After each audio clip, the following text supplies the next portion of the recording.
Hello dear aspirants, આપ સર્વેનું અમારી YouTube channel game changing સાયકોલોજીમાં હાર્દિક સ્વાગત છે. આજના વિડીયોની અંદર આપણે ટેટાટની જે આવનારી પરીક્ષાઓ છે એના માટે એક નવું ટોપિક જે કહીએ આપણે અધ્યયન અને શૈક્ષણિક શાસ્ત્ર, જેમાંથી 10 માર્ક્સનું કન્ટેન્ટ જે છે એ તમને પૂછાવાનું છે. અને એ અંતર્ગત આપણે ખૂબ જ અગત્યનો ટોપિક કહી શકાય જે છે અધ્યયન અક્ષમતા, એટલે કે લર્નિંગ ડિસેબિલિટી. તો લર્નિંગ ડિસેબિલિટી શું છે, સાથે સાથે કયા કયા પ્રકારની લર્નિંગ ડિસેબિલિટીઝ જે છે એ બાળકોની અંદર જોવા મળે છે, તો એની ચર્ચા કરવાના છે. અને સાથે સાથે આ ટોપિકમાંથી કેટલાક અગાઉની પરીક્ષામાં પૂછાયેલા પ્રશ્નો છે તો એની પણ ચર્ચા કરવાના છે. વિડીયો નંબર 24 છે. જો તમે અગાઉના વિડીયોઝ નથી જોયા તો પ્લેલિસ્ટમાં જઈને એ વિડીયોઝ ચેક કરી લેશો. હવે અધ્યયન ક્ષમતા એટલે કે લર્નિંગ ડિસેબિલિટી. કોઈ બાળક જે છે એને ભણવામાં, લર્નિંગ કરવામાં, અધ્યયન કરવામાં એ પોતે અસક્ષમ છે, ઓકે, ડિસેબલ છે. તો એ કયા કયા પ્રકારે ડિસેબિલિટી હોઈ શકે એનો અભ્યાસ કરવાનો છે આપણે આજના વિડીયોની અંદર. હવે તમે ટેટની એક્ઝામ હોય, ટાટની એક્ઝામ હોય કે સી ટેટ લેવલની એક્ઝામ હોય, આમાંથી કન્ફર્મ પ્રશ્ન જે છે એ પૂછાય જ છે. ઓકે, તમે પ્રીવિયસ યરના PYQs જોશો તો એમાં તમને આઈડિયા આવી જશે કે લર્નિંગ ડિસેબિલિટીમાંથી કન્ફર્મ ક્વેશ્ચન જે છે એ આવે જ છે. તો લર્નિંગ ડિસેબિલિટી જે છે એને ગુજરાતીમાં અધ્યયન અક્ષમતા કહેવામાં આવે છે. કે કોઈ બાળક કોઈ પ્રોબ્લેમ ફેસ કરે છે તો એ લર્નિંગ ડિસેબિલિટી જે છે એને આપણે અધ્યયન અક્ષમતા તરીકે ઓળખીએ છીએ. આ એક પ્રકારનો ન્યુરોલોજિકલ વિકાર છે જે વ્યક્તિના મગજની માહિતી મેળવવાની, પ્રક્રિયા કરવાની અને સંચાર કરવાની ક્ષમતાને અસર કરે છે. તો આ પણ અગત્યનું છે કે આ જે લર્નિંગ ડિસેબિલિટી છે એ શું છે, તો એક પ્રકારનો ન્યુરોલોજિકલ ડિસઓર્ડર છે. ઓકે, ન્યુરોલોજિકલ વિકાર છે જે વ્યક્તિના મગજની માહિતી મેળવવાની, પ્રક્રિયા કરવાની અને સંચાર કરવાની, એટલે કે કમ્યુનિકેશન કરવાની, માહિતી મળે છે પણ એ બાળકને સમજવામાં મુશ્કેલી પડે છે. સાથે સાથે જે રિએક્શન કરવાનું હોય, પ્રક્રિયા કરવાની હોય અને કમ્યુનિકેશન કરતી વખતે અસર થાય છે, તો એને આપણે લર્નિંગ ડિસેબિલિટી, અધ્યયન અક્ષમતા તરીકે ઓળખીએ છીએ. આનાથી બાળકના લેખન, વાંચન, ગણિત અને તર્ક જેવા શૈક્ષણિક કૌશલ્યમાં મુશ્કેલી પડે છે. તો કોઈ બાળકને લર્નિંગ ડિસેબિલિટી છે તો એનાથી શું થાય, તો બાળકનું વાંચન છે, લેખન છે, ગણિત અને તર્ક છે, તો એવા જે કૌશલ્ય છે તો એની અંદર એને મુશ્કેલી અનુભવાય. અધ્યયન અક્ષમતા એક છત્રી શબ્દ એટલે કે અમ્બ્રેલા ટર્મ છે જે વિવિધ મગજ આધારિત સમસ્યાઓનું વર્ણન કરે છે. જો આ પણ અગત્યનું છે કે અધ્યયન અક્ષમતા જે છે એક અમ્બ્રેલા ટર્મ છે. ઓકે, એક છત્રી શબ્દ એવું નહીં યાદ રાખીએ, અમ્બ્રેલા ટર્મ છે. તો એ શું કરશે, મગજ આધારિત વિવિધ જે સમસ્યા બાળક ફેસ કરે છે તો એનું વર્ણન કરે છે. આ સમસ્યાઓ માહિતીને સમજવા કે તેનો ઉપયોગ કરવાની બાળકની ક્ષમતાને અસર કરે છે. કોઈ માહિતી જે છે એ બાળક વ્યવસ્થિત રીતે સમજી નથી શકતું, ઓકે, અને તેનો ઉપયોગ નથી કરી શકતું, તો એની ક્ષમતા જે છે, એબિલિટી છે, એને અસર થાય છે. આ કોઈ ઓછી બુદ્ધિ એટલે કે લો IQ નથી, પરંતુ મગજની માહિતી પ્રક્રિયા કરવાની રીતમાં તફાવત છે. જો જે બાળક લર્નિંગ ડિસેબિલિટીથી સફર કરે છે, પીડાય છે, એનો મતલબ એવો નથી કે એક બાળક પાસે IQ એટલે કે ઇન્ટેલિજન્ટ કોશન્ટ જે છે ખૂબ ઓછો છે અથવા તો ઓછી બુદ્ધિ છે, પરંતુ આ મગજની જે માહિતીની પ્રક્રિયા છે તો એની રીતમાં ફરક હોય છે. કોઈ બાળક જે છે ક્વિક રિપ્લાય કરે તો કોઈ બાળક જે છે એને સમજવામાં પ્રોબ્લેમ થતો હોય. અહીંયા તમે એક ફોટો પણ છે એ જોઈ શકો છો કે લર્નિંગ ડિસેબલ જે ચાઇલ્ડ હોય એ ઘણા બધા પ્રકારના જે પ્રોબ્લેમ્સ છે ફેસ કરે છે. ઓકે, આમિર ખાનનું જે તારે ઝમીન પર મૂવી છે તો એમાં પણ આ પ્રકારનો જે ડિસઓર્ડર છે એ તમને બતાવવામાં આવેલો છે.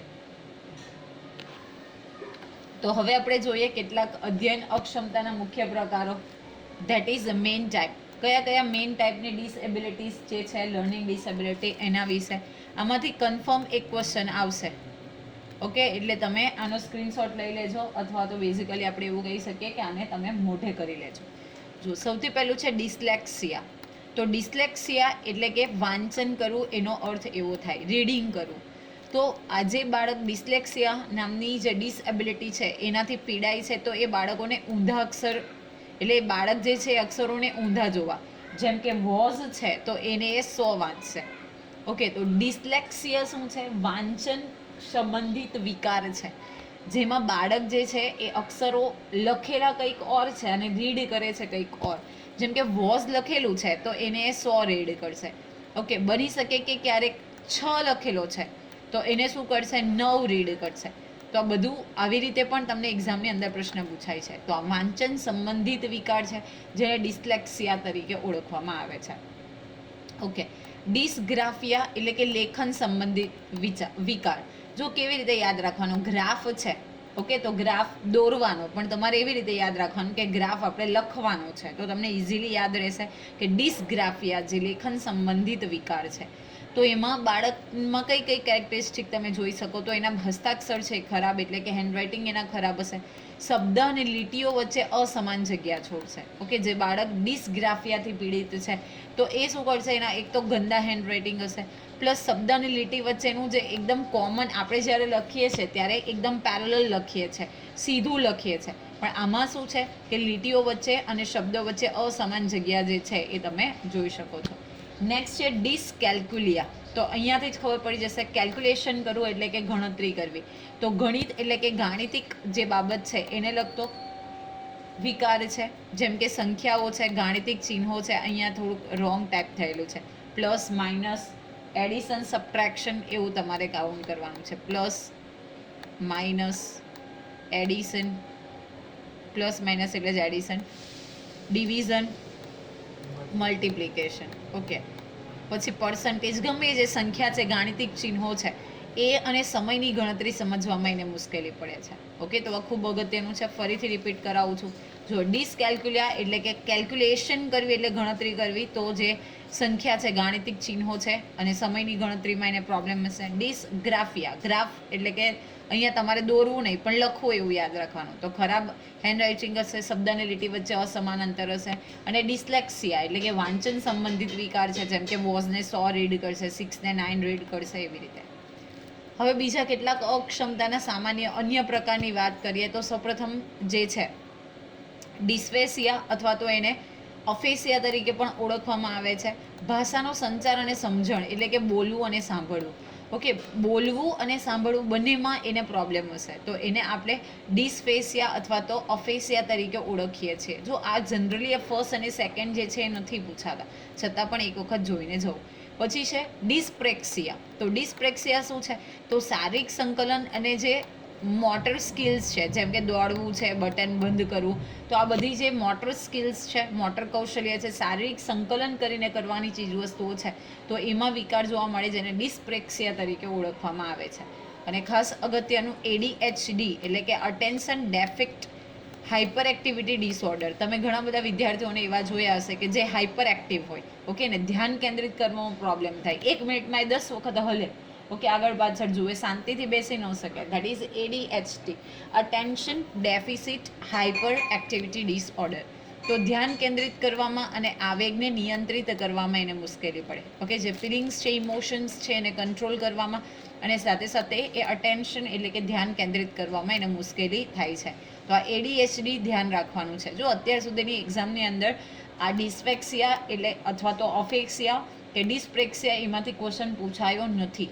એક ADHD અને આ ત્રણ જે આપણે જોયા, ડિસ્લેક્સિયા, ડિસ્ગ્રાફિયા અને ડિસ્કેલ્ક્યુલિયા, એમાંથી જ વારંવાર પ્રશ્ન પૂછાય છે. એમાં પણ ખાસ કરીને ADHD ને પણ છોડી દઈએ તો આ ત્રણમાંથી જ પ્રશ્ન પૂછાય છે, છતાં પણ આ બે એક વખત જોઈ લેવા વધારે હિતાવહ છે.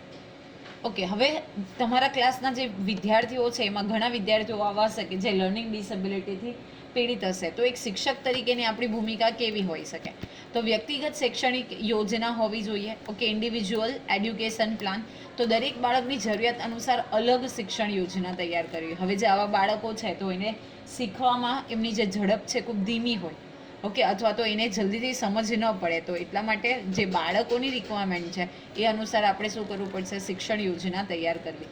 બહુ સંવેદનાત્મક પદ્ધતિ એટલે કે જો બહુ સંવેદનાત્મક એટલે કે વધારે, જે બેઝિકલી 3 છે, દ્રશ્ય, શ્રાવ્ય અને સ્પર્શેન્દ્રિય. તો એનો ઉપયોગ આપણે કરવાનો છે. એવું નથી કે ફક્ત એક જ મેથડથી તમે ભણાવ્યા રાખો. તો દ્રશ્ય એટલે કે વિઝ્યુઅલ, શ્રાવ્ય એટલે ઓડિટરી અને સ્પર્શેન્દ્રિય એટલે ટેક્ટાઇલ જે છે એટલે કે VAK પદ્ધતિનો ઉપયોગ કરો. ઓકે, ઉદાહરણ તરીકે અક્ષરોને જોવા, બોલાવવા અને રેતી પર દોરીને પણ સ્પર્શ કરાવો, જેથી બાળકને બધું યાદ રહેશે, ફટાફટ યાદ રહી જાય. કોઈ બાળક જો આવી રીતે ડિસેબિલિટીથી સફર કરે છે તો એ અક્ષરોને જોશે, તો એને સમજવામાં મુશ્કેલ પડે છે, તો તમે એને બોલાવો, ઓકે, અને પછી અન્ડરસ્ટેન્ડિંગ માટે રેતી ઉપર પણ દોરીને સ્પર્શ કરવામાં આવે, તો એવી VAK એટલે કે વિઝ્યુઅલ, ઓડિટરી અને ટેક્ટાઇલ જે મેથડ છે એનો ઉપયોગ કરવો જોઈએ. પછી છે સહાયક તકનીકો એટલે કે એસિટિવ ટેકનોલોજી, તો કેલ્ક્યુલેટર, સ્પેલ ચેકર સોફ્ટવેર, અથવા તો વાંચવા માટે ઓડિયો બુક્સનો ઉપયોગ કરવા દેવો. ઓકે, કેલ્ક્યુલેટર છે. જો કોઈ ડિસકેલ્ક્યુલા હોય તો એને ગણવામાં પ્રોબ્લેમ હોય તો એને કેલ્ક્યુલેટર છે. સ્પેલ ચેક સોફ્ટવેર, કેવી રીતે બાળક જે શબ્દ જોડણી ચેક કરી શકે, અને વાંચવા માટે ઓડિયો બુક્સનો ઉપયોગ કરવા દેવો જોઈએ. સકારાત્મક મજબૂતીકરણ એટલે કે પોઝિટિવ રેઇન્ફોર્સમેન્ટ આપવું, બાળકને પ્રોત્સાહિત કરવું અને તેને નાની નાની સફળતા માટે વખાણ કરવા. કે કોઈ સારું કાર્ય કરે છે, એક નાનો સમ સોલ્વ થાય છે, કંઈક બોલે છે, તો એને શું કરવું જોઈએ? એના વખાણ કરવા અને બાળકને પોઝિટિવ રેઇન્ફોર્સમેન્ટ પ્રોત્સાહિત કરવું. સમાવેશક શિક્ષણ એટલે કે ઇન્ક્લુઝિવ એજ્યુકેશન, તો આવા બાળકોને સામાન્ય વર્ગખંડમાં જ અન્ય બાળકોની સાથે ભણાવવા. હવે એમના માટે કોઈ અલગ ક્લાસરૂમ ના હોવો જોઈએ. ઓકે, શું છે? તો સામાન્ય વર્ગખંડમાં જ અન્ય બાળકોની સાથે કોમનલી એમને પણ ભણાવવા. આઈ ગેસ જે તારે જમી પરનું કેરેક્ટર છે એ લગભગ, જો હું ખોટી નહીં હોઉં તો ઈશાન એવું કંઈક નામ છે, જે બાળક પણ આવી જે ડિસએબિલિટી જે છે એનાથી સફર કરતું હોય છે. નામ ગમે હોય, ધ એક્ઝામ્પલ ઇઝ ઇમ્પોર્ટન્ટ, તો એ વસ્તુ તમારે યાદ રાખવાની છે.